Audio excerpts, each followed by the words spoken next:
आत्मदर्शन स्वयं का दर्शन, आत्मदर्शन स्वयं का दर्शन, आत्म ज्योति जगा ले, बुझी हुई जगा कर ज्योति, स्वराज्य फिर पाले। आत्मदर्शन स्वयं का दर्शन।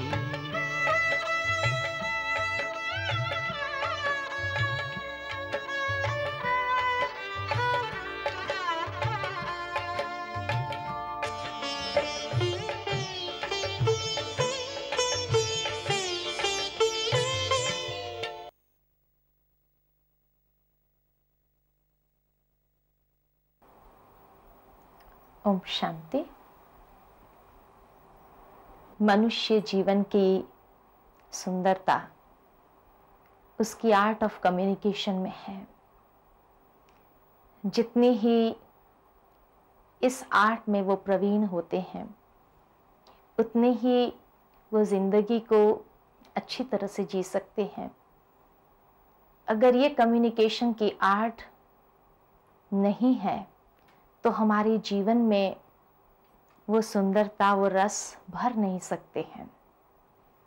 इसीलिए आर्ट ऑफ कम्युनिकेशन कहा गया है।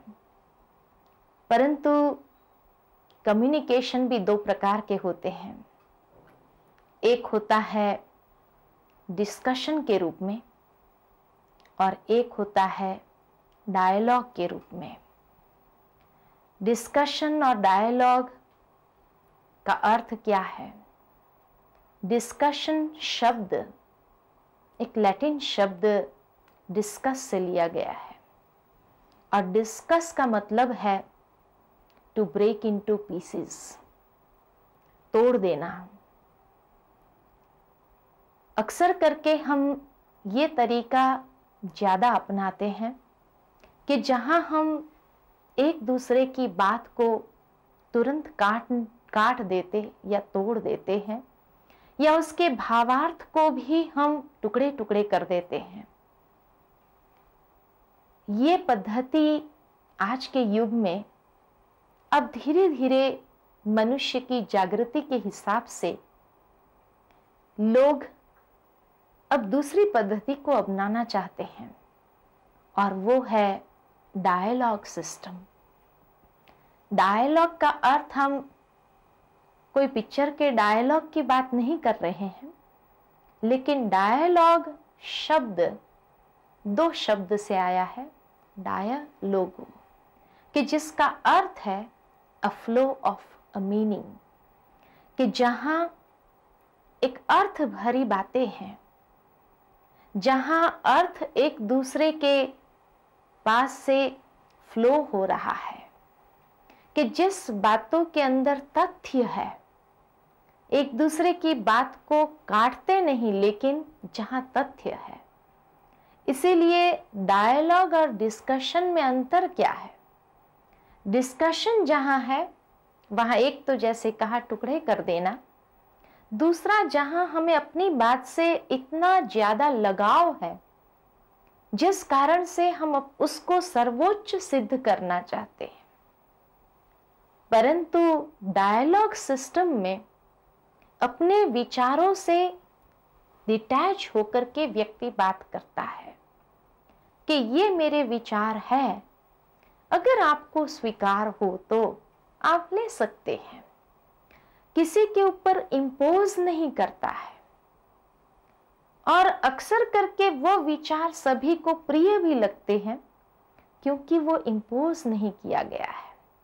परंतु जहां अटैचमेंट है अपने विचारों से, तो इम्पोज करने लगते हैं हम अपने विचार। तीसरा, डिस्कशन के अंदर दीवारें खड़ी हो सकती है, परंतु डायलॉग में ब्रिजेस बन जाते हैं, कि जहां बातें करते करते एक दूसरे के संबंधों में जो भी कटुता है उसको समाप्त करके हम ब्रिजेस को बिल्ड कर देते हैं और फिर से उसके माध्यम से वो संबंधों को वापस बना देते हैं। चौथी बात कि डिस्कशन के अंदर जो कम्युनिकेशन है वो एक सुपरफिशियल लेवल पर है, बाह्य स्तर पर है, लेकिन डायलॉग में व्यक्ति अपने भीतर की क्वालिटीज के आधार पर कम्युनिकेट करता है।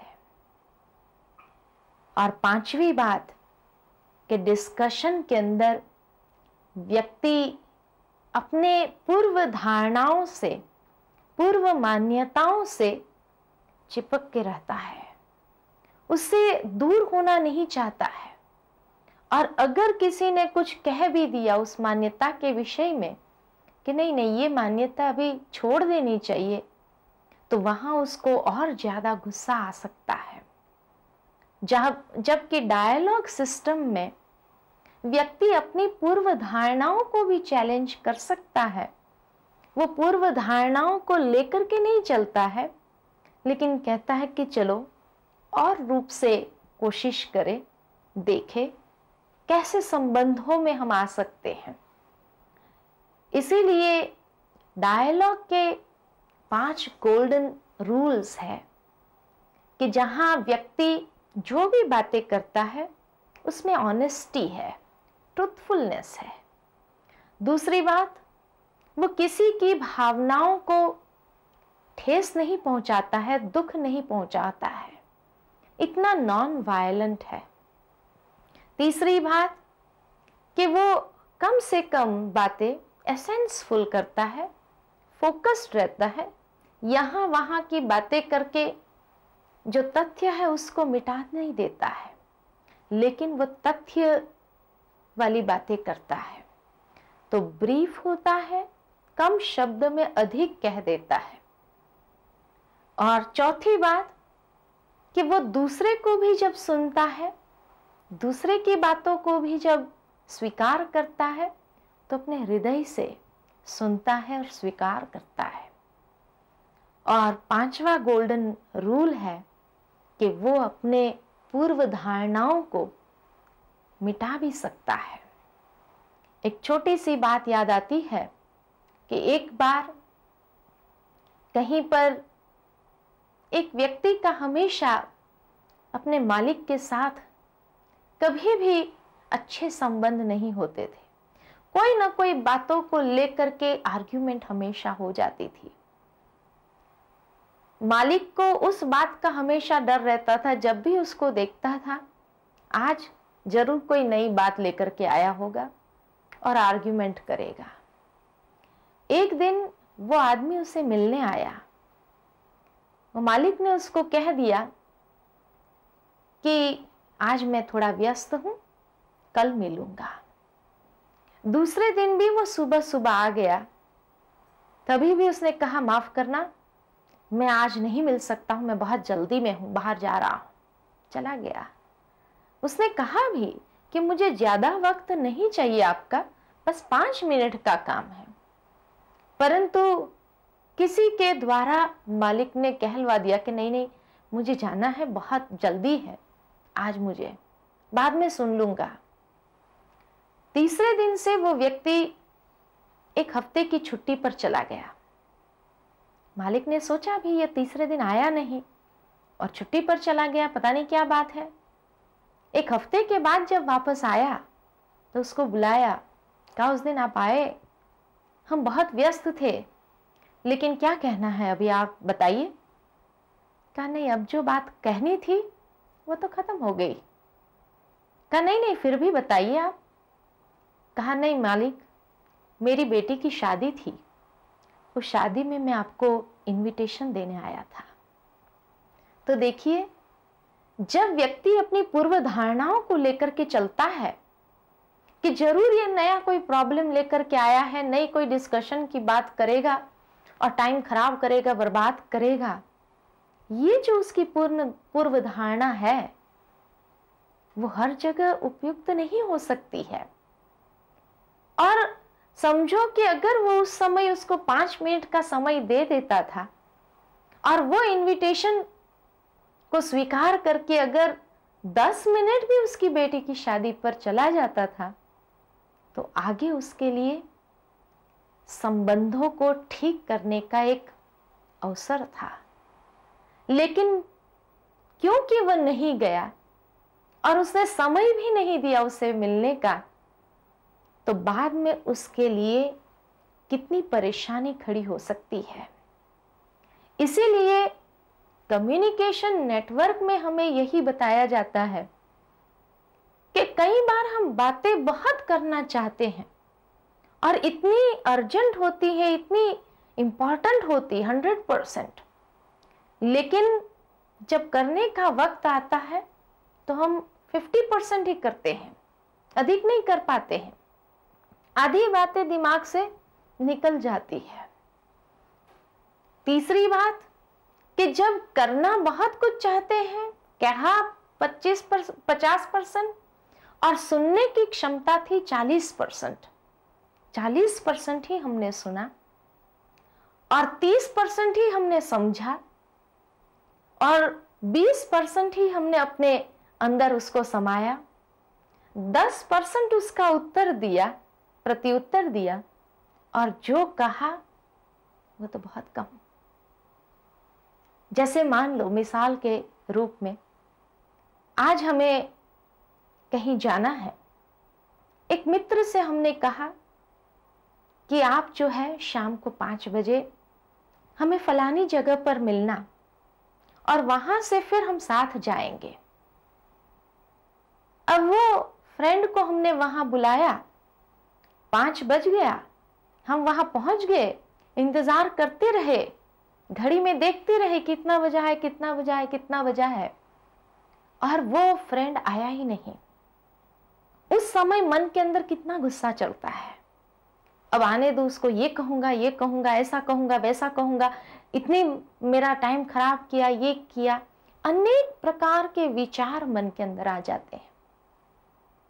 आधा घंटा के बाद जब वो व्यक्ति पहुंचता है तो हम कहना कितना चाहते थे, 100%, लेकिन उसकी हालत को देख करके हम 50% बोल देते हैं। और जिस वक्त हम बोल रहे हैं वो सुन रहा है, हाँ ठीक है, आपकी बात सही है, लेकिन वो समझ बहुत कम रहा है, क्योंकि अंदर में वो अपनी तैयारी कर रहा है कि अब मुझे उसे क्या जवाब देना है। तो इसलिए वो सुनता कम है और समझता उससे भी कम है और दिमाग में रखता उससे भी कम है। और उसके बाद जब वो बोलता है, उसके बाद हम कितना बोल पाते हैं उसको रिटर्न में? 0। तो इसलिए बचपन की वो गेम याद आती है, चाइनीज विस्पर्स जिसको कहते हैं, कि जहां 10-12 लोगों को बुलाया जाता है और एक बच्चे के कान में कुछ कहा जाता, फिर वो दूसरे को कहते, तीसरे को कहते, चौथे को कहते, 5वें को कहते, और जब अंतिम 12वें व्यक्ति के पास वो बात आती है, या तो पूरी पलट गई होती है, या तो उसमें से कुछ भी नहीं रहा होता है, कुछ और ही बात आ जाती है, नई क्रिएशन हो जाती है, नई बात हो जाती है। तो इतना जगह से होते होते होते लास्ट व्यक्ति के पास जब वो बात वापस आती है तो किस प्रकार परिवर्तित हो जाती है। उसके ऊपर एक कहानी याद आती है कि एक बार अकबर राजा ने पूछा बिरबल से कि बिरबल, राजकोष में पैसे कम क्यों हो रहे हैं, खजाना कम क्यों हो रहा है, आता तो बहुत है और इतना ही है। बिरबल ने कहा, कल सुबह सभा में उसका उत्तर दूंगा। दूसरे दिन जब सभा एकत्रित हुई, दरबार में सारे मंत्री लोग बैठे हुए थे, उस समय उसने एक बर्फ का टुकड़ा मंगाया और बर्फ का टुकड़ा घुमाया सबके हाथों में, और सारे दरबार में घूम करके अंत में जब वापस राजा के पास आया तो कहा, जैसे ये बर्फ कम हो गया वैसे ही राज्य कोष भी कम हो जाता है। आता बहुत कुछ है, लेकिन जैसे बर्फ अनेक हाथों से गुजरा और गुजरते गुजरते वो हाथों की गर्मी से पानी बन करके गिरता गया, तो अंत में वो टुकड़ा कितना छोटा हो गया। इसी प्रकार राज्य कोष में धन तो बहुत आता है, परंतु इतने लोगों के हाथ से जब वो गुजरता है तब राज्य कोष में बहुत कम हो जाता है। तो इसी प्रकार बातें भी जब एक से दूसरे, तीसरे, चौथे, पांचवे ऐसे अनेक व्यक्ति के द्वारा वो पास ऑन होती है, तो वो बातों में या तो हम कट शॉर्ट करते हैं, कुछ बातें काट देते हैं, या कुछ बातें अपनी ऐड कर लेते हैं, जैसे हमने समझा वैसे हमने कहा, और या तो फिर हम उस बात को मोड़ना चालू करते हैं। तो कुछ काटते हैं, कुछ मोड़ते हैं, कुछ निकाल देते हैं, कुछ अपना एडिशन कर लेते हैं, इसलिए वो बात पूरी परिवर्तित हो जाती है और वो कम्युनिकेशन इफेक्टिव नहीं होता है। इसलिए कहा जाता कि इफेक्टिव कम्युनिकेशन के लिए जैसी व्यक्ति की मानसिक स्थिति होती है और जितनी उसके माइंड की क्लैरिटी होती है और जिस प्रकार का उसका इंटेंशन होता है, ऐसे वो बात बनने लगती है। माइंड क्लियर नहीं है तो वो मैसेज क्लियर रिसीव नहीं करता है। दूसरा कि प्रायोरिटी उसकी नहीं है, तो स्टेट ऑफ माइंड ठीक नहीं होने के कारण वो प्रायोरिटी को समझ नहीं सकता है। और तीसरी उसकी इंटेंशन अगर स्वार्थ भरी होंगी तो वो बातों में उस प्रकार से एडिशन करेक्शन कर लेता है। तो इफेक्टिव कम्युनिकेशन के लिए कितनी बातें हैं जिसको हमें ध्यान देना होता है, और जिसके प्रति अगर ध्यान देते हैं तो वो बात सही जैसी है वैसी ही हमारे पास आ सकती है। कुछ स्टेप्स है। सबसे पहली स्टेप है कि जब भी हम बात करते हैं तो पहले तो अपनी मेंटल स्टेट इस प्रकार की बनाएं जो हम उस व्यक्ति को भी स्वीकार करें, उसकी बात को भी स्वीकार करें, एक्सेप्ट करें हम। दूसरा, फिर उसको समझे, क्वालिफाई करें कि आखिर उसका उद्देश्य क्या है ये बात सुनाने का। मिसाल के रूप में, जैसे एक डॉक्टर के पास जब पेशेंट जाता है तो डॉक्टर उसको स्वीकार कर लेता है, वेलकम करता है, और फिर उसको उद्देश्य पूछता है कि अच्छा क्या हो रहा है, माना उसकी बात समझने के लिए, सुनने के लिए पूरी तैयारी है उसकी। क्वालिफाई करता है कि हाँ तेरी बात को हम सुनेंगे, समझेंगे। फिर उसके बाद वो जो कुछ भी कहता है, ये होता है, ऐसा होता है, यहाँ दर्द होता है, ये भी होता है, तो वो डॉक्टर उसको सुनने के बाद फॉर्मुलेट करता है, अच्छा ये हो रहा है, ऐसा भी होता है, ये भी होता है, तो रीफॉर्मुलेट करता है। माना उसने ऐसे वैसे अलग अलग रूप से कहा हुआ है, तो वो उसको सीक्वेंस बना करके रीफॉर्मुलेट कर लेता है। उसके बाद वो आइसोलेट करता है, जो और चीजें उसने कही है जिसका कोई कनेक्शन नहीं है उस बीमारी के साथ, उसको काट देता है और आइसोलेट कर लेता है, यही है उसका प्रॉब्लम है।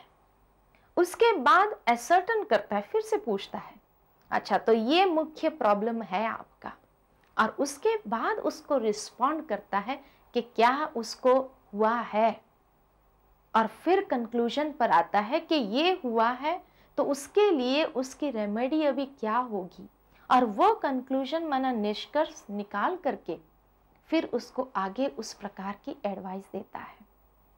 तो हमारा कम्युनिकेशन भी अगर इफेक्टिव बनाना है, क्योंकि कम्युनिकेशन हमारा 3 लेवल से होता है।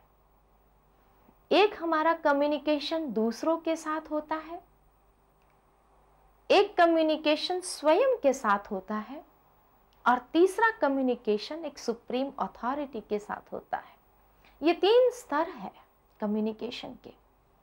दूसरों के साथ का कम्युनिकेशन तो हमारा बहुत अच्छा हो जाता है कभी कभी, लेकिन जब भी हम दूसरों के साथ कम्युनिकेशन में आते हैं उस समय हमारे कुछ वैल्यूज भी होते हैं जिससे कि दूसरे के साथ के कम्युनिकेशन में हम इफेक्टिव रहे। और वो वैल्यूज कौन से होते हैं?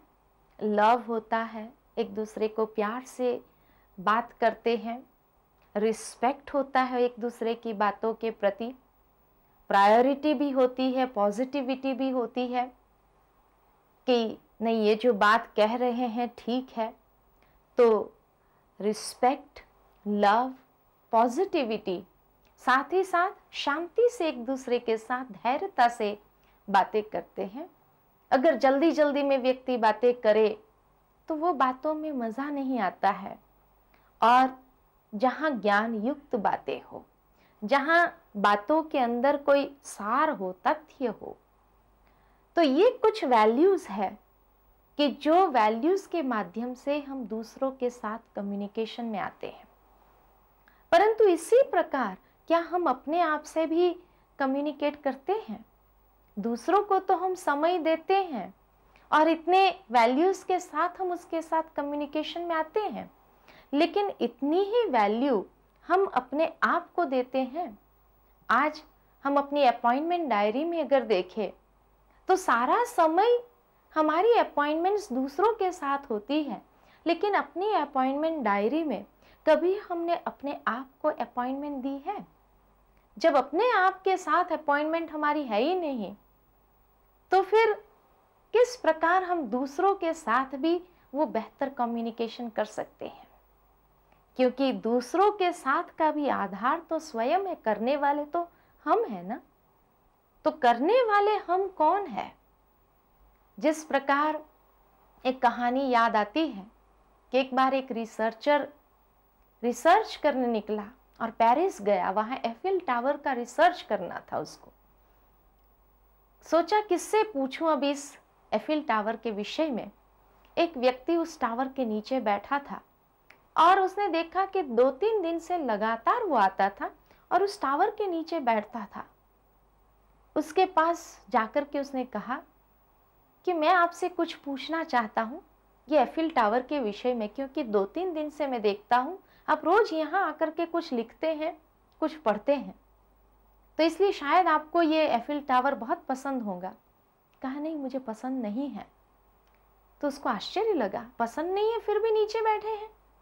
कहा इसीलिए बैठा हूँ क्योंकि सारे शहर में कोई भी ऐसा स्थान नहीं है जहाँ से ये नहीं दिखता हो, यही एक स्थान है जहाँ से ये नहीं दिखता है। इसी तरह हम इतने व्यस्त हो जाते हैं कि हमारे पास अपने लिए समय नहीं है, और अपने लिए समय नहीं है, साथ ही साथ जो सुप्रीम एनर्जी है उसके साथ भी हम बातचीत कर नहीं पाते हैं। इसीलिए क्योंकि जहाँ अपने लिए ही समय नहीं है तो परमात्मा के लिए तो कहाँ से समय होगा। मेडिटेशन हमें यही सिखाता है कि कैसे हम अपने आप को भी समय दें, सेल्फ रिफ्लेक्शन करें और उस सुप्रीम सोर्स के साथ भी कम्युनिकेट करें कि जिसके माध्यम से हम अच्छी तरह से अपने जीवन को सुंदर, सुखमय, शांतिमय बना सके। क्योंकि कम्युनिकेशन के माध्यम से ही जीवन में ये क्वालिटीज स्वाभाविक रूप से आ जाती है। ओम शांति।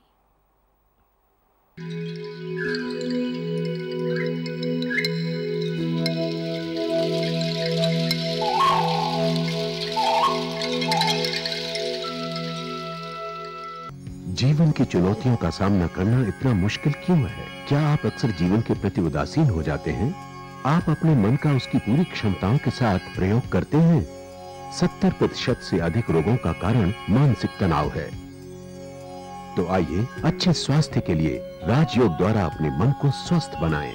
तनाव मुक्त जीवन का सुख लेने के लिए प्रजापिता ब्रह्मा कुमारी ईश्वरीय विश्वविद्यालय द्वारा सिखाए जाने वाले सहज राजयोग के माध्यम से अपनी मानसिक व आध्यात्मिक शक्तियों को पुनः जागृत कीजिए। किसी भी आयु, धर्म, संस्कृति अथवा राष्ट्रीयता वाले व्यक्ति इसे आसानी से अपना सकते हैं। विविध प्रशिक्षण जैसे स्वप्रशासन एवं नेतृत्व, तनाव मुक्त जीवन, सकारात्मक चिंतन आदि Brahma Kumari Academy for a Better World Mount Abu में आयोजित किए जाते हैं। अधिक जानकारी हेतु हमारे वेबसाइट bkwsu.com पर जाएं अथवा अपने स्थानीय सेवा केंद्र से संपर्क करें।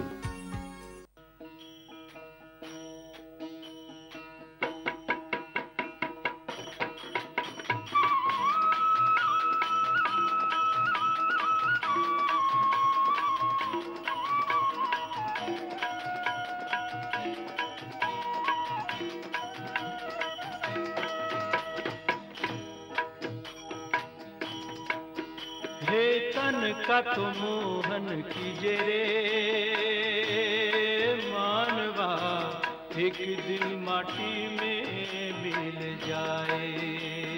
तन का तो मोहन कीजे रे मानवा, एक दिन माटी में मिल जाए।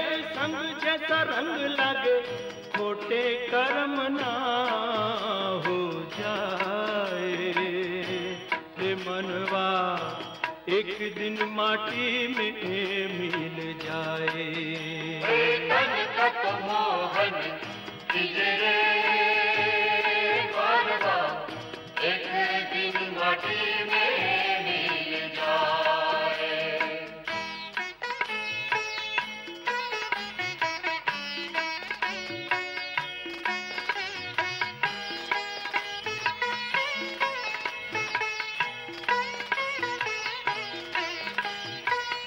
राग द्वेष काम क्रोध अहंकार तज के, अपना ले राह सत की शिव को सुमर ले। अपना ले राह सत्य की शिव को सुमर ले। दुनिया के चक्कर में तू भूल नहीं जाना, हीरे जैसे जीवन को तू सद्गुणों से भर ले। हीरे जैसे जीवन को तू सद्गुणों से भर ले। झूठी काया झूठी माया इसमें ना भरमाए। रे मनवा एक दिन माटी में मिल जाए। तन का तो मोहन कीजे रे मानवा, एक दिन माटी में मिल जाए।